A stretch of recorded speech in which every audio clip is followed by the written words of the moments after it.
Hello క్యారెట్ని ముక్కలు ముక్కలుగా చేసి కర్రీ చేశారు, కానీ ఇలా తురిమి చేసుకున్నాం అనుకోండి సూపర్గా టేస్ట్ ఉంటుంది.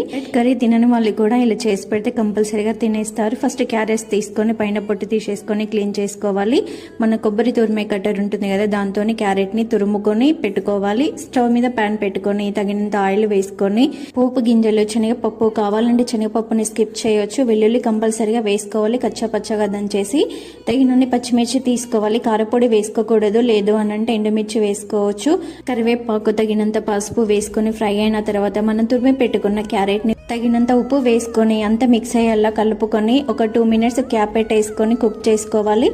అడగంటకుండా కలుపుకొని మళ్ళీ ఒక 1 minute క్యాప్ పెట్టేసుకొని కుక్ చేసుకోవాలి.